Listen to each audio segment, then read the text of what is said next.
पुनः आप सभी का बहुत बहुत स्वागत है गुडविल द कैरियर वर्ल्ड में। और आज की क्लास पुनः होने वाली है खास, क्योंकि आज हम सभी ज्योग्राफी का जो चैप्टर जो लगातार आपको वीडियो प्रोवाइड हो रहा है, और उसी क्रम में हम लोग जो है अब पार्ट 1 के क ख ग घ अंगों को पूरा करते हुए हम सभी बात करें तो पार्ट 2 जो कि आपका जो है कृषि है ना, और जो है उसके पार्ट 1 में है। और बच्चों बात करें तो कृषि है ना, तो जिससे कि जो है अनाज, जिससे कि हमारा जो है पेट भरता है ना। तो ये हमारे जो है भारत के भाग्य विधाता है ना। कहा जाता है देश के व्यक्ति 3 महान: सैनिक, शिक्षक और किसान। ठीक है, सैनिक इसलिए क्योंकि देश की रक्षा कर रहे हैं, तभी तो आज हम सभी सुरक्षित हैं। और शिक्षक और इसलिए क्योंकि जो भी व्यक्ति आज बना है, जो कुछ कर पा रहा है, तो शिक्षक के कारण ही कर पा रहा है, क्योंकि सिखाने में उनका अहम योगदान है, देश को बनाने में उनका अहम योगदान है। और तीसरा जो कि हमारा जो है उधर हमारा जो पेट भरने का काम करते हैं, वो कौन है? किसान। तो आइए हम सभी समझेंगे कि ये खेती किसानी क्या है ना, और जो है कितने प्रकार के कृषि होते हैं। इसका जो है वीडियो का पहले पार्ट में हम सभी देखें, जैसा कि तस्वीर देख रहे हैं गांव का ये सीन। आप अगर गांव से बिलोंग करते होंगे या शहर से बिलोंग करते होंगे तो वहां भी आपको ऐसे देखने को मिलेगा कि कैसे रोपनी होता है, धान के खेत में जैसे रोपा जाता है, गीत गाया जाता है ना, खुशी का होता है। उस दिन जो है कचवनिया बनता है। अगर शायद बिहार से आप हैं तो बिल्कुल बिहार से हैं तो कचवनिया समझते होंगे, जो चावल का बनता है उसे कचवनिया कहते हैं। ठीक है, शक्कर या कसार कसार कहते हैं कोई कोई। ठीक है, तो वो बनता है। और उस दिन खीर पूड़ी बनता है जब पहला रोपना होता है तो। ठीक है, और जो है बात करें कृषि का जो है खुशी का त्यौहार जब तब होता है जब उसकी फसल कट करके धान जो है आपका जो बात करें खलिहान में आ जाता है, तो उसमें सकरात मनाता है, क्योंकि उसके पास जो किया गया मेहनत आया है, पैसा आया है, उससे अब क्या कर सकता है, वो मेला घूम सकता है। खुशी का त्यौहार सकरात मनाता है, उसके लिए नया साल हैप्पी न्यू ईयर वही होगा। ठीक है, फिर उसके बाद गेहूं की खेती जब पक जाती है, सरसों जब फुला जाता है ना, तब होली का त्यौहार बनता है। और पहली बार हम लोग देखिएगा तो धान को या जो है गेहूं का बाली हम लोग ले जाते हैं होलिका में, और क्या करते हैं, उसको पकाते हैं, चना को पकाते हैं या मटर को पकाते हैं, और पहला अनाज खाते हैं, उसे टांग भी दिया जाता है, यानी पहला अनाज है। ऐसे ही बरकत बनाए रखे भगवान, है ना, यानी पहला अनाज भगवान को जो है, अग्नि भगवान को हम लोग क्या करते हैं, किसान लोग चढ़ाते हैं। तो बहुत इंटरेस्टिंग चैप्टर है। तो आइए बहुत जो है अच्छे ढंग से कॉन्सेप्ट को समझेंगे, और ये कॉन्सेप्ट आपके बोर्ड एग्जाम के लिए तो है ही, आगे आने वाले अगर आर्ट्स से आप स्ट्रीम से पढ़ते हैं, पढ़ाई करते हैं, तो उसके लिए भी काफी बेनिफिशियल होगा। और अगर आपका स्ट्रीम यूपीएससी है, बीपीएससी है, सिविल सर्विस में जाने का है, गवर्नमेंट सेक्टर में जाने का, नौकरी में जाने का है, तो आप तो अच्छे ढंग से इत्मीनान से पढ़े, कॉन्सेप्ट क्लियर करते हुए पढ़े, क्योंकि ये यहीं से जो है आपका बेसिक फाउंडेशन बन जाता है, जो कि आपको काफी मदद करता है। तो चलिए बिना देरी किए हुए अब हम लोग जो है चलते हैं चैप्टर पे। क्लास 10th भूगोल इकाई 2, और हमारा जो है पाठ कृषि, और कृषि के बारे में पहला लाइन क्या कहता है हम लोग जो है बात समझते हैं। कहता है कि भारत कृषि की दृष्टि से एक संपन्न राष्ट्र है। संपन्न का मतलब होता क्या है? संपन्न का मतलब है कि मतलब अच्छा, बेहतरीन, है ना। तो कृषि की दृष्टि से संपन्न राष्ट्र है, और कृषि के निर्धारण में वर्षा का बहुत महत्व है। भारत में जो है बात करें, क्योंकि कृषि करना है तो भैया सिंचाई तो करना पड़ेगा, पानी तो देना पड़ेगा, तभी तो फसल होगा, तभी तो फसल का पौधा बढ़ेगा। इसलिए, और हमारे पास जो है नदियां सभी जगह तो है नहीं कि नदी की पानी पहुंचाया जाए, तो एक जो है इंद्र देवता का प्रकोप हमारे ऊपर रहेगा, तो बारिश होगी तो फसल होगा। इसलिए कृषि के निर्धारण में मान लिया कि हम तो भाई बीज लेकर तैयार है, अब बारिश हुआ ही नहीं, खेत सूखा हुआ है, तो कैसे फेंक सकते हैं हम लोग बीज, कैसे हम लोग जो है उसमें डाल सकते हैं, लगा सकते हैं।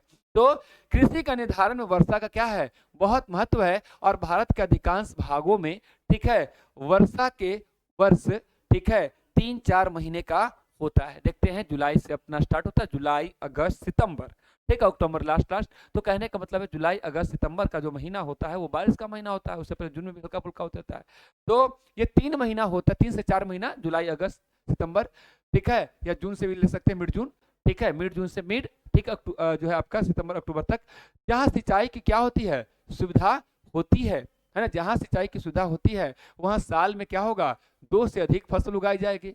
मतलब जो है, अब मान लीजिए कि बारिश हो चाहे ना हो, लेकिन हमारे जो है गांव से, हमारे जो है खेत से अगर जो है बात करें, है ना, किया जाता है, बात करें तो वहां से जो है नहर है, वहां से जो नदी है, तो उसका जो है जल, उसका जो है पानी से हम खेत की सिंचाई क्या करते हैं, कर पाते हैं। तो यहाँ पर वही बात कर रहा है कि अगर जहाँ पे सिंचाई की सुविधा हो, सिंचाई की सुविधा का मतलब या तो वहां पर नहर हो, या तो वहां पर क्या हो, नदी हो, या वहां पर क्या हो, झील हो, या वहां पर क्या हो, तालाब हो। यानी सिंचाई की सुविधा यही तो है ना। तो ये सब होगा तो साल में हम लोग कितना कर पाएंगे खेती, वहां पर बात करें तो 2 से अधिक फसल उगा सकते हैं, ठीक है ना। तो इसी बात को यहाँ पर जो है बताया गया भारत में कृषि का महत्व। जैसे कि आप धान के खेतों में जो देखेंगे, जब बारिश हो जाती है, बारिश का पानी होता है, ठीक है, तो इस तरह से हम लोग फसल की बुआई करते हैं। और धान की खेती में सबसे पहले हम लोग धान की पढ़ेंगे, बाजरा की पढ़ेंगे, बहुत सारी चीजों को पढ़ेंगे। तो आप देखेंगे कि पहले छोटी सी जगह पर हम लोग क्या करते हैं, धान को डाल देते हैं और उससे हल्का हल्का छोटा छोटा पौधा बनाते हैं। फिर उस पौधे को क्या करते हैं, अलग अलग जगह पर रोपने का काम करते हैं। तो ये देखिए, ये रोपने का कार्य हो रहा है, धान का खेत का सीन यहाँ पर दिखाया गया है, ठीक है।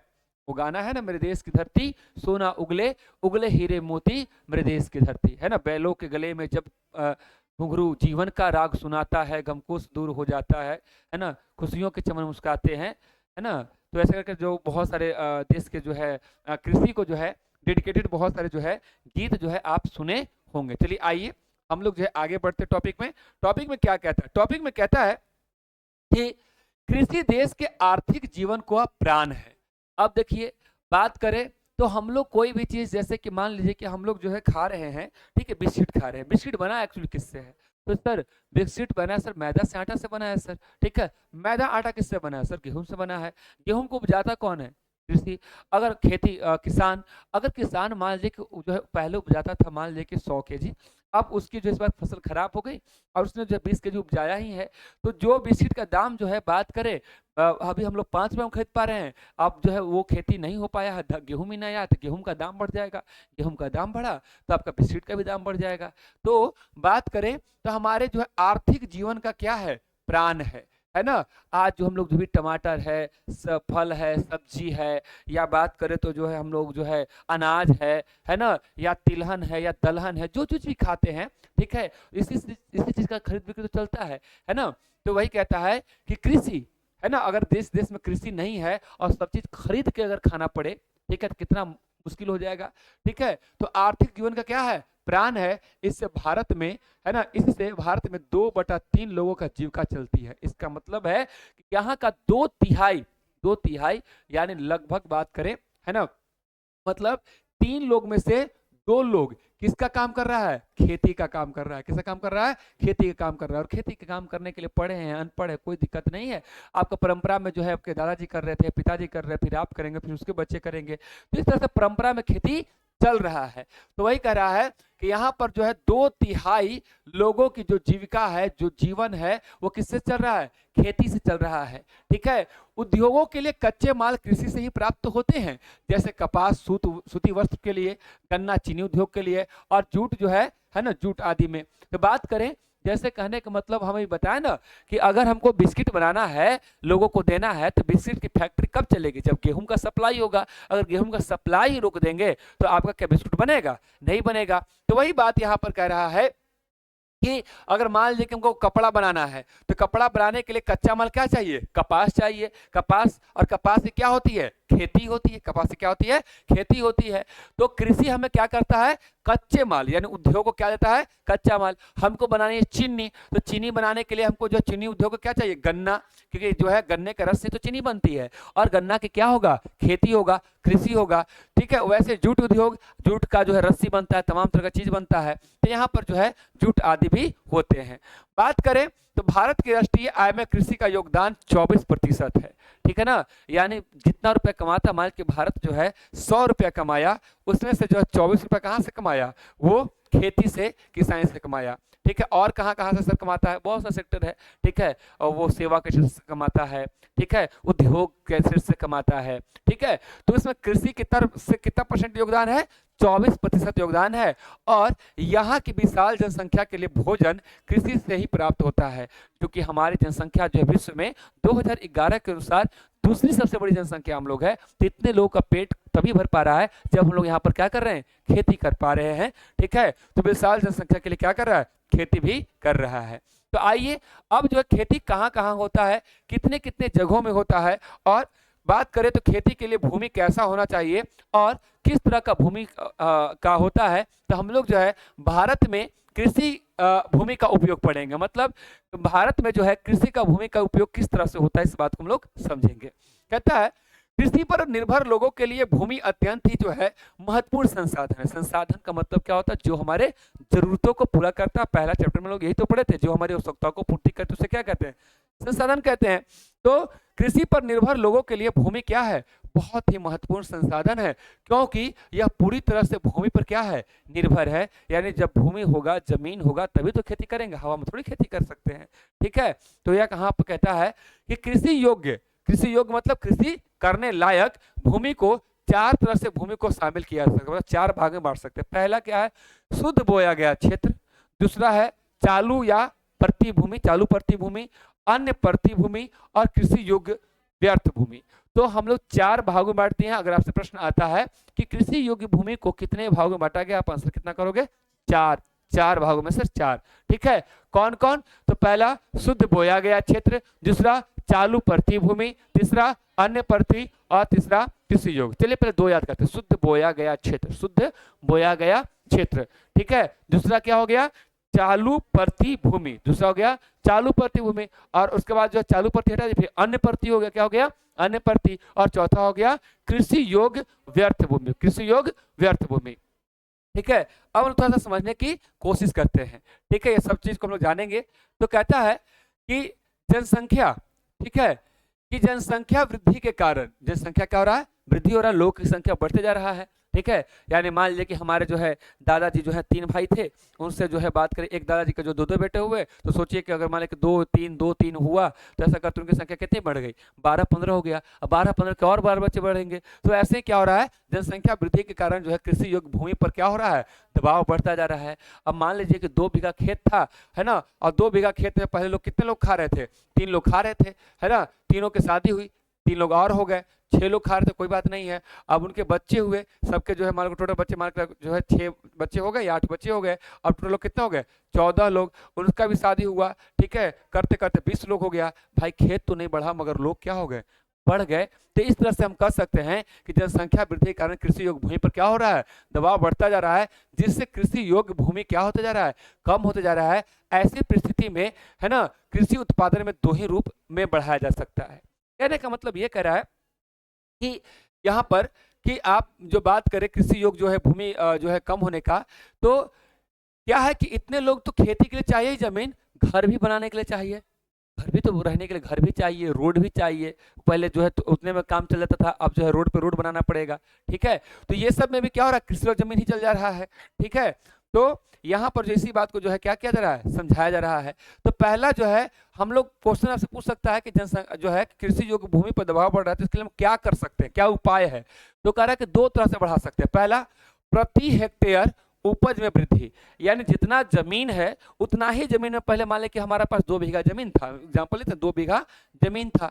अब 2 बीघा में जमीन मान लें कि हम जो है, ठीक है, 100 क्विंटल जो है क्या कर रहे हैं, है ना, 100 क्विंटल हम अनाज उपजा रहे हैं।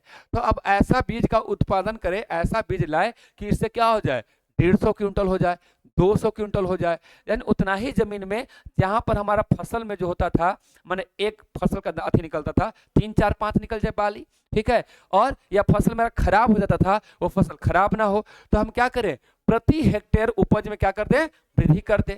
और एक ही कृषि वर्ष में एक ही भूमि में एक से अधिकाधिक फसल का क्या करें, उगाकर कुल उत्पादन वृद्धि कर सकते हैं। मान लीजिए कि एक वर्ष में क्या करें, उसमें अधिक से अधिक क्या करें, फसल उत्पादन कर सके, है ना। तो हमारे क्या हो सकता है, कृषि उत्पादन में जो है वृद्धि हो सकता है। और 25 से 75 सेंटीमीटर से कम वर्षा वाले क्षेत्रों में होने वाली कृषि को शुष्क कृषि, और 75 सेंटीमीटर से अधिक वर्षा वाले जो है क्षेत्रों में जो है होने वाली कृषि को हम लोग क्या कहते हैं, आर्द्र कृषि कहते हैं। तो सेंटीमीटर क्या है सर, तो देखिए क्या होता है कि वर्षा को मापने वाले यंत्र को हम लोग कहते हैं क्या, ठीक है, रेनगेज कहते हैं, क्या कहते हैं, रेनगेज कहते हैं। और बारिश होती है ना, बारिश होती है तो बारिश जो है अर्थ के सरफेस पर, अर्थ के सरफेस पर फैल जाता है। तो फैलने के बाद अर्थ के सरफेस से पूरा पूरा जो फैला, अर्थ के सरफेस पर अर्थ से कितना सेंटीमीटर क्या हुआ, बारिश हुआ, जैसे मान लीजिए 1 लोटा पानी लिए आप, और एक जो है 1 लोटा तो बहुत ज़्यादा लग रहा है, और उसको थाली में क्या कर दीजिए, बिखेर दीजिए, तो एक लेयर बनेगा ना, तो इतना लेयर बनेगा। वैसे ही बारिश से बहुत हुआ, देखिए अर्थ के सरफेस से कितना ऊंचा उठा, उसी को हम लोग कहते हैं सेंटीमीटर। तो यहाँ पर वही बात कर रहा है कि 75 सेंटीमीटर से अगर कम वर्षा होगा तो उसको क्या कहेंगे, शुष्क यानी सूखा जैसा, है कि नहीं। तो 75 सेंटीमीटर जब मापे तो 75 सेंटीमीटर से जहां पे कम वर्षा होगा उसको कैसा क्षेत्र कहेंगे, शुष्क क्षेत्र कहेंगे। और 75 सेंटीमीटर से अधिक वर्षा जहां पर होगा उसे क्या कहेंगे, आर्द्र। आर्द्र का मतलब भींगा हुआ, वेटलैंड, ठीक है, भींगा हुआ है ना, आर्द्र है, नमी है, ठीक है, तो उसको बोलेंगे आर्द्र भूमि। 75% से अधिक होगा तो आर्द्र भूमि, और 75% से कम होगा तो शुष्क भूमि क्षेत्र कहेंगे, ठीक है। सर बहुत अच्छा से हमें यहाँ तक सारी बातें समझ में आ गई सर। अब जो है हम लोग आगे बढ़ते हैं कृषि के प्रकार। अभी हम लोग क्या क्या पढ़े, ज्यादा एक बार रिकैप करते हैं हम लोग, ठीक है। कुछ नहीं सर, कृषि के बारे में समझे, कृषि हमारा संपन्न राष्ट्र है, वर्षा बहुत जरूरी है, वर्षा होगा तो कृषि होगा, नहीं तो नहीं होगा। अधिकांश भागों में जो है 3 महीना 4 महीना बारिश होता है, और जहां साल में 2 से अधिक बार जहां सिंचाई होगा तो 2 बार खेती करेंगे।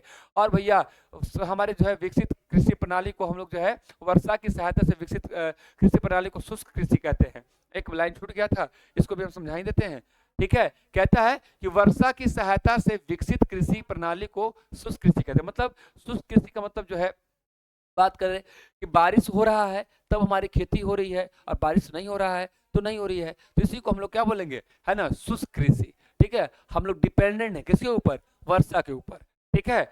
और यहाँ पे हमने जो है तस्वीर देखा, और बात करें यहाँ पर तो हमने समझा कि देश के जो है आर्थिक जीवन का प्राण है 2/3 लोग, कितने लोग, 2/3 लोगों का जो घर है, जीविका है, काम धंधा लोग करते हैं, तो क्या करते हैं, खेती किसानी वाला ही करते हैं।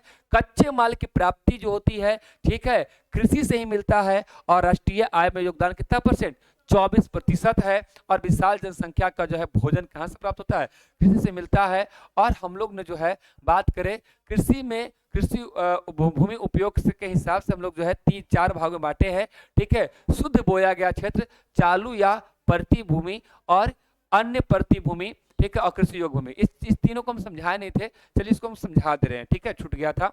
देखिए शुद्ध बोया गया क्षेत्र का मतलब क्या होता है, जहां पर जो है क्या करें, तो हम लोग जो है खेती लगातार करते हैं, और जो है वाकई में जितना क्षेत्र है उसमें सभी में क्या किए, हम रोप दिए हैं, बो दिए, फसल लगा दिए हैं, तो ये शुद्ध बोए हैं। मतलब जितना क्षेत्र था उस क्षेत्र में क्या किए, हम खेती कर चुके हैं।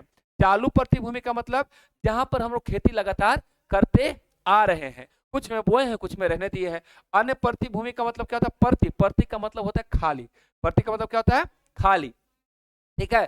तो प्रति का मतलब होता है कि भाई खाली भूमि, भविष्य में इसमें हम लोग कर सकते हैं, भले भी फसल कर रहे नहीं है। और कृषि योग्य व्यर्थ भूमि, ठीक है, उबड़ खाबड़ जमीन है, जंगल वाला जमीन है, वहां पर हम लोग चाहे तो उसको समतल करके खेती क्या कर सकते हैं, कर सकते हैं, कृषि योग्य है, लेकिन अभी क्या है, व्यर्थ है, उससे खेती में उपयोग नहीं हो रहा। पहला क्या था भैया, इसका 100% हम लोग क्या कर रहे हैं, खेती में उपयोग कर रहे हैं। दूसरा क्या है कि उसमें रेगुलर खेती कर रहे हैं, लेकिन कुछ ऐसा भाग है जो प्रति भी रह रहा, प्रति मतलब बचा हुआ खाली, ठीक है। और अनप्रति, ये प्रति है, इसका उपयोग नहीं कर रहे हैं, भविष्य में कभी करेंगे। और जो है कृषि योग्य व्यर्थ भूमि का मतलब हो गया, ठीक है, कि जो है खेती के लिए है, योग्य है, मगर फिलहाल क्या है, व्यर्थ है। सिंचाई की व्यवस्था वहां पर हो जाए, इरिगेशन की जो है व्यवस्था हो जाए, तो वहां पर क्या कर सकते हैं, खेती कर सकते हैं, ठीक है। आगे बढ़ते हैं, तो आगे बढ़े तो यहाँ पर जो है अब कृषि के प्रकार को हम लोग को समझना है, ठीक है। अच्छा यहाँ पे 2-3 बात और था जी, कि भैया अब हम वृद्धि कैसे करें, जनसंख्या बढ़ता जा रहा है, तो भूमि का पे दबाव बढ़ता जा रहा है, तो कैसे वृद्धि करें।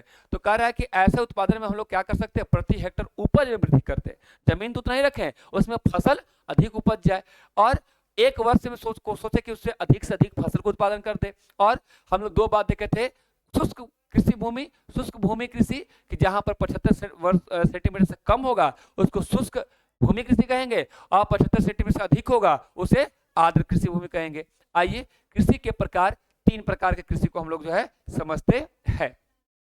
और यहाँ पर जो है कृषि के कौन कौन 3 प्रकार है समझिए। पहला है प्रारंभिक जीवन कृषि, प्रारंभिक जीवन कृषि, ठीक है। दूसरा है गहन जीविका कृषि, और तीसरा है वाणिज्य कृषि, ठीक है। प्रारंभिक जीविका कृषि मतलब बात करें ऐसा कृषि जिस पर जो होता है, बात करें पहले समझते चलते हैं कि प्रारंभिक जीविका कृषि का मतलब क्या होता है। इसमें जो है हमारी घर की जो परंपरा है, जो वर्षों से पूर्वजों से चल रही परंपरा है, और जो हमारे परंपराओं जो हमारे जो है पूर्वजों से जो मिले जो है औजार जो मिले हैं, ठीक है, टूल्स जो मिले हैं, उसी का हम उपयोग कर रहे हैं, हल बैल का उपयोग कर रहे हैं, परिवार के सभी लोग मिलकर खेती कर रहे हैं, ठीक है। और इसमें हम जो उत्पादन कर रहे हैं तो बेचने के हिसाब से नहीं कर रहे हैं, इतना उत्पादन कर पा रहे हैं जिससे कि हमारा क्या हो जाए, घर परिवार का पेट भर जाए, काम चल जाए। तो यानी है ना, प्रारंभिक प्रारंभिक तरीका से जैसे पहले खेती करते थे, भैंस का गाय का उपयोग करते, सॉरी बैल का प्रयोग करते थे, जानवरों का प्रयोग करते थे, है ना, हल से खेती किया करते थे।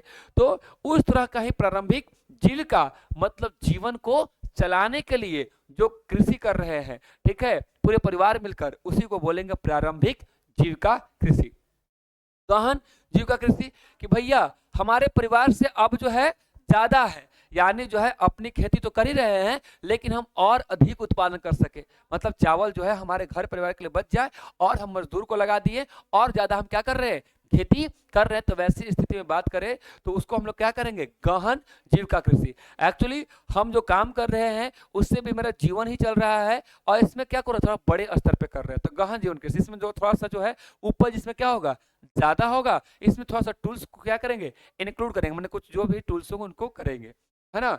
मतलब पारंपरिक से हटकर वाणिज्यिक का मतलब होता है कि मतलब जो है बात करें तो बिजनेस पर्पज से हम लोग करें, मतलब ऐसा चीज का बुआई करेंगे जो हमको खाना नहीं है। जबकि जीविका कृषि में मान लीजिए कि हमको जो है चावल खाना है तो चावल ही उत्पादन करेगा परिवार, और क्या उतारेगा, गेहूं करेगा, सरसों करेगा, मतलब जो इसको उपभोग करना है, जो इसको कंज्यूम करना है, वह उसी को क्या करेगा, इसमें उत्पादन करेगा। गहन कृषि में भी वही करेगा, लेकिन मात्रा क्या होगा, अधिक, उत्पादन में मात्रा क्या करेगा, अधिक। और वाणिज्य कृषि में मान लीजिए कि ये क्या करता है, ये जैसे कुछ कंपनियां हो गई या कुछ लोग हो गए जैसे चाय की खेती करेंगे, है ना, या मान लीजिए कि बेचने के लिए जो है कोई जो फल की खेती कर रहे हैं, या जो है बात करें तो बेचने के लिए कपास का कर सकते हैं, कंज्यूम थोड़ी करेंगे, तो बेचने के हिसाब से। तो जब हम कोई बेचने के हिसाब से बिजनेस पर्पज से हम लोग करते हैं तो कृषि क्या कहलाता है, वाणिज्य कृषि। और इसके लिए हमको जगह भी चाहिए, इंफ्रास्ट्रक्चर भी चाहिए, है ना, और बात करें तो पूंजी भी चाहिए, है कि नहीं। अगर हमारे पास अत्यधिक पूंजी होगा तभी ना खेती कर पाएंगे। दूसरी बात, हमारे पास टेक्नोलॉजी भी चाहिए, यंत्र भी चाहिए, लेकिन इसमें ऐसा कुछ नहीं चाहिए, कोई टेक्नोलॉजी को सकता नहीं है, ज्यादा पूंजी नहीं है, घर परिवार मिलकर काम कर लिए, इसमें जो है थोड़ा बहुत आदमी को रख लिए, है ना, उसके बाद खेती कराएं। तो चलिए हम लोग तीनों बात को समझ गए कि प्रारंभिक जीवन मतलब घर परिवार मिलकर लोग काम कर लिया और खाने पीने भर जमा कर लिया। दूसरा में मजदूर उजदूर लगा लिया, थोड़ा सा पूंजी उसमें बढ़ाया, उत्पादन भी बढ़ा, थोड़ा खाया थोड़ा बचाया, तो हो गया गहन जीविका कृषि, में जीविका चल रहा है। और वाणिज्य का मतलब होता है जो पैसा लगाया उससे अधिक मुनाफा कमाने की कोशिश किया, ठीक है, क्योंकि उसने पूंजी लगाया है, इंफ्रास्ट्रक्चर खर्च किया है, तो इसमें जो है आपका यंत्र जो है यूज किया है, तो ये आपका वाणिज्यिक कृषि। चलिए अब कॉन्सेप्ट क्लियर हो ही गया होगा। आइए अब हम लोग जो है तीनों को जो है बारी बारी देखते हैं। पहला करा क्या, प्रारंभिक जीविका कृषि, यही ने कहा प्रारंभिक जीविका कृषि क्या कहता है, तो कहता है कि इस प्रकार की कृषि में पारंपरिक रूप से खेती की जाती है। पारंपरिक मतलब जैसे दादा परदादा सब लोग करके कहे कि भैया ये खेतवा में तो धान उपजाना, ये वाला में गेहूं उपजाना, ये वाला में सरसों उपजाना, तो जो सिखा के गया उसी के अनुसार कर रहे हैं। ये हल बैल का उपयोग करना, देखिए यहाँ पे जो है ना, देखिए तो हल बैल का प्रयोग करते थे, ये जो है जो भी यंत्र बेचारा पहने हुए जो भी है ना, ये सब उसी का दिया हुआ है। इसमें आधुनिक तकनीक है ना का क्या होता है, अभाव का मतलब कमी होता है, जिसके कारण उपज में क्या होता है, कम होता है। इसमें फसल उत्पादन किसके लिए होता है, जीविका निर्वाह के लिए किया जाता है, ठीक है। और यहाँ पर जो है आपका देखिए, यहाँ पर जो है आपका ये जीवन निर्वाह कृषि जो बेचारा अपने से परिवार में कर रहा है, इसमें बाहर किसी आदमी को नहीं लगाते हैं। गहन निर्वाह कृषि हम क्या समझे, तो गहन निर्वाह कृषि समझिए, कहता है कि यह कृषि देश के अधिकतर भागों में की जाती है जहां जनसंख्या क्या होता है, अधिक होता है, ठीक है, वहां, ठीक है, इस प्रकार की खेती जो है कृषि पद्धति को अपनाया जाता है। इसमें श्रम अधिक लगता है क्योंकि बड़े जगह पे कर रहे हैं तो काम करने के लिए आदमी चाहिए, ठीक है। इस प्रकार की कृषि में भूमि की उर्वरता को बनाए रखने के लिए परंपरागत ज्ञान, मतलब भैया वैसा बना रहे, उसमें गोबर डालना, खाद डालना, है ना, और बीजों का रख रखाव क्योंकि बड़े पैमाने पर कर रहे हैं, और मौसम संबंधी ज्ञान क्योंकि बड़े खेती कर रहे हैं, भैया छोटा तो कर नहीं रहे कि भाई संभाल लिए, तो उतना कटवाना है, उतना लदवाना है, फसल बर्बाद ना हो, सही टाइम पे अति करना है, सही टाइम पे खत्म भी करना है, ठीक है, मतलब काम बीज बोने का या फसल काटने का, टोटल काम का जो है नॉलेज होना चाहिए, ठीक है। क्या ज्ञान होना क्या है, अत्यंत आवश्यक है। और जनसंख्या बढ़ने से जोतों का आकार काफी छोटा हो गया है। अब देखिए जनसंख्या बढ़ गया तो मान लीजिए कि जो है कोई 3 भाई थे, उनके पास 3 बीघा था, ठीक है, एक एक बीघा अलग अलग बांट लिया। फिर उसके जो है 2-2 बच्चे हुए, इन लोगों ने क्या किया, आधा आधा बीघा बांट लिया। उसके 2-2 बच्चे हुए, 1/4 बांट लिया। अब भाई से करते जाते तो जोत का आकार क्या हो गया, छोटा हो गया। अब सोचो कि उतना उतना बीच में लाइन बन जाएगा, तो वो जो बचता है, जो है ना, उसको आरी बोलते हैं, क्यारी बोलते हैं, तो बीच में जो बॉर्डर दिया जाता है, तो बॉर्डर की संख्या इतना बढ़ जाएगा कि भाई आधा खेत का जो जमीन तो ऐसे ही बर्बाद हो जाएगा बॉर्डर बनाने में, ठीक है। तो वही कहता है इस कृषि में मुख्य रूप से धान की खेती होती है। किसकी होती है, धान की। और इसमें किसानों के पास व्यापार के लिए बहुत क्या होता है, कम उत्पादन बचता है, मतलब बेचने के लिए कम बचता है, मतलब बचा लेता है। जैसे कहने का मतलब है कि खाने के लिए जमा कर लिया, आगे 1-2 साल के लिए जमा कर लिया कि कभी अकाल पड़ा, अगला साल खेती नहीं हुआ तो भी बचा लिया, और थोड़ा बहुत बचा तो क्या क्या बेच उच के जो है अपना मतलब पढ़ाई लिखाई वाला मामला, बच्चा को पढ़ाना है, दवाई है, घर बनाना है, ये सब चीज में खर्च करता है। इसलिए इसे भी क्या कहेंगे, जीविका निर्वाह। जीविका निर्वाह तो जीवन को चलाने के लिए किया गया खेती है। तीसरा आ जाइए, हम लोग पढ़ेंगे कौन सा खेती है ना, वाणिज्यिक कृषि, अथवा जो है बात करें क्या, तो आपका जो है व्यापारिक कृषि है ना, व्यापार के लिए कर रहे हैं ना, इसमें जो है अपना जीवन निर्वाह के लिए नहीं कर रहे हैं। इस प्रकार की कृषि में फसल व्यापार के लिए उगाई जाती है, और इस में आधुनिक कृषि की तकनीक के द्वारा, बता ना किसमें टेक्नोलॉजी यूज करते हैं, के लिए अधिक पैदावार वाले प्रशिक्षित बीज, मतलब प्रशिक्षित का मतलब होता है ना IVF, मतलब कि जो हाई, जो आपका जो होता है बना हुआ हाई इल्डेड जो है सीड होते हैं, ठीक है। तो उसमें जो होता है कि बात करें तो उसमें जो होता है ना अच्छे अच्छे बीज को लाया जाता है, जिससे क्या हो, अधिक से अधिक फली निकले, है ना, गेहूं का जो है फल उसमें क्या लगे, ज्यादा लगे, ठीक है। तो रासायनिक खाद जो होता है ना, हम लोग डालते हैं पोटासियम, जो भी चीज डालते हैं, पोटास डालते हैं, ठीक है। तो है ना, सिंचाई की व्यवस्था करते हैं, कीटनाशक आदि का उपयोग किया जाता है, क्योंकि इसमें टेक्नोलॉजी है, पैसा है, पूंजी है, ठीक है। यहाँ पर जो है बात करें, भारत में कृषि पद्धति को हरित क्रांति के बाद व्यापक रूप से पंजाब और हरियाणा में अपनाया गया। और देखो इस तरह का जो वाणिज्यिक कृषि है, बड़े स्तर पर खेती जो है ना, वो जो है फसल में बढ़ोतरी करने के लिए क्रांति किया गया था, उसी को हम लोग क्या बोले थे, हरित क्रांति बोले थे। और ये मुख्य रूप से कहाँ हुआ था, बड़े स्तर पे पंजाब और हरियाणा, उत्तर प्रदेश के भी कुछ भाग में, है ना। इसमें किसका खेती को बढ़ाया गया था, गेहूं का, जिसमें सीड, रसायन खाद इसका प्रयोग किया गया था।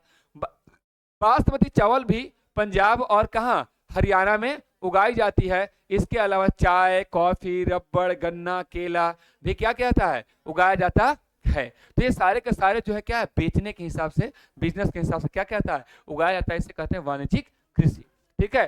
तो हम लोग जो कृषि का भी प्रकार समझ लिए, 3 गो जो था उसको समझ लिए। एक जो है और समझते हैं ऋतु के आधार पर, ठीक है। किसके आधार पर, ऋतु के आधार पर जो है कृषि, ऋतु का मतलब मौसम, सीजन, है ना। तो उसके आधार पर, क्योंकि मौसम के हिसाब से हम लोग फसल की बुआई करते हैं, है ना। कौन सा ऐसा फसल है जिसको अधिक पानी चाहिए, कौन सा ऐसा फसल है जो कम पानी में ही क्या करे, चल जाए, ठीक है। तो उसके आधार पर भी हम लोग जो है भारत में बात करें तो 3 प्रकार की फसल उगाई जाती है। कितने प्रकार का, 3 प्रकार का। पहला प्रकार जो है आपका कौन सा कहलाता है, रबी फसल, दूसरा कहलाता है खरीफ फसल, और तीसरा फसल कहलाता है जायद या गर्मा फसल, ठीक है। कौन कौन, रबी फसल, खरीफ फसल, जायद फसल, जिसे हम लोग गर्मा फसल भी कहते हैं। सर रबी फसल किसको कहते हैं, तो बस इसका जो है ना टाइमिंग याद कर लीजिएगा कि कौन कौन किस टाइम पे होता है फसल। तो टाइमिंग मतलब सर, तो कह रहा है जिस फसल को जाड़े के महीने में, ठीक है, रबी यानी जाड़े का महीना आ रहा है ना, तो जाड़े के महीने में यानी अक्टूबर से दिसंबर के मध्य क्या किया जाए, बोया जाता है। यानी जो है जिसको बोने का टाइम, इसको इसमें याद रखना, बोने का टाइम कब है और काटने का टाइम कब है, बस इतना ही याद रखना ना, बस मामला बन जाएगा, ठीक है। तो कहा जाता है कि रबी फसल किस महीने का फसल है, जाड़े के महीने का फसल है। कब बोओगे, अक्टूबर और दिसंबर के मध्य में, बीच में। और काटोगे कब, ग्रीष्म ऋतु में। जो रोपे हो जाड़ा में तो काटोगे गर्मी में, ठीक है। तो ग्रीष्म ऋतु में जो है आप जो है बात करें मार्च और अप्रैल के मध्य, कब काटेंगे, मार्च और अप्रैल के मध्य, ठीक है। तो मार्च और अप्रैल के मध्य क्या करेंगे, काटेंगे, ठीक है। तो यहां पर जो है आपका उसे क्या कहेंगे, रबी फसल कहते हैं, ठीक है। तो यहां पर जो है माइंड में तो 2 सेट हो गया कि रबी का मतलब है भैया, रबी मतलब सूर्य, रबी मतलब को सूर्य भी कहते हैं। तो ठंडा का समय सूर्य की बहुत आवश्यकता होता है, तो यानी जो है इसको ठंडा में क्या करेंगे, रोपेंगे और जो है बात करें गर्मी में काटेंगे। और रोपने का टाइम कब है? अक्टूबर और दिसंबर के बीच, है ना। और जो है काटने का कब है? मार्च से अप्रैल के बीच में, है ना। इसमें जो है कभी कभी पूछता है कि गेहूं कौन फसल है, तो आप रबी, खरीफ, जायद क्या लिखेंगे? रबी। जौ, मटर, मसूर, सरसों। तो देखना जितना भी गेहूं हो गया, जितना भी दलहन हो गया, तिलहन हो गया, ये सारा का सारा किसका हो गया? है ना, रबी फसल हो गया। और एक और याद रखना, ठीक है, ठीक है, ये चीज हो गया आपका जो है गेहूं, जौ, मटर, मसूर, सरसों, ये सब जो है क्या है? आपका रबी फसल है।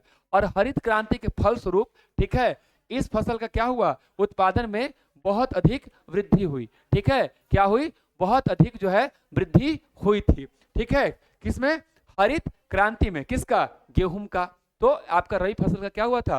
वृद्धि हुआ था। बात करें खरीफ फसल का, ठीक है, तो जिस फसल को वर्षा के ऋतु में अर्थात कब?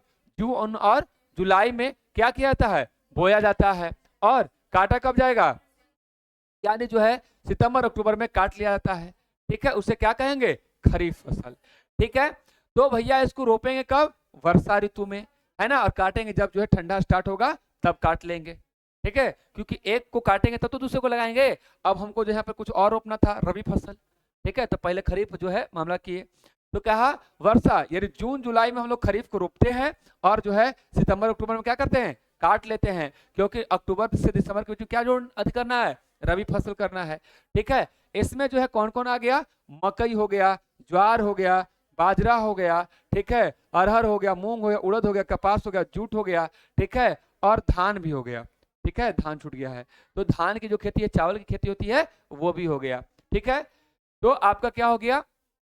आपका खरीफ फसल हो गया। जायद फसल आ जाइए। अब देखिए, जिस फसल को ग्रीष्म ऋतु में अर्थात मार्च अप्रैल में बोया जाएगा और मई जून में क्या किया जाएगा? काट लिया जाएगा। ठीक है, उसे क्या कहेंगे? जायद कहेंगे। जैसे धान, ठीक है, जायद में डाल दिया धान को, नहीं, धान आपका किस में चल जाएगा? खरीफ में। ये गलत हो गया है। ठीक है, और बात करें तो यहाँ पर जो है मकई, दोनों में कभी कभी काउंटिंग किया था मैंने। मकई कभी किस किस जगह पे यहाँ पे भी हो जाता है, कभी कभी इसमें भी हो जाता है, कॉमन है वो।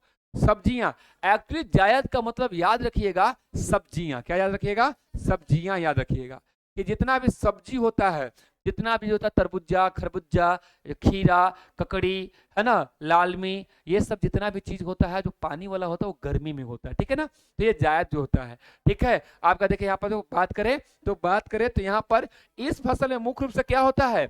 मुख्य रूप से सब्जी का उत्पादन किया जाता है। और सब्जियों में खास करके कौन? खीरा, ककड़ी, कद्दू, भिंडी, खरबूजा, तरबूजा, ये सब का क्या होता है? प्रयोग किया जाता है। ठीक है, बात करें तो जो है एक बार फिर से हम लोग माइंड में रिकैप कर लेते हैं। ठीक है, कैसे? तो भाई हमको तो रबी से स्टार्ट किया है, हमको लगता है कि हमें स्टार्ट करना चाहिए किससे? जायद से। उल्टा करते हैं। ठीक है, तो अगर हम लोग देखेंगे तो हम लोग जो है गर्मी के ऋतु जो है मार्च अप्रैल में किसको बो दिए?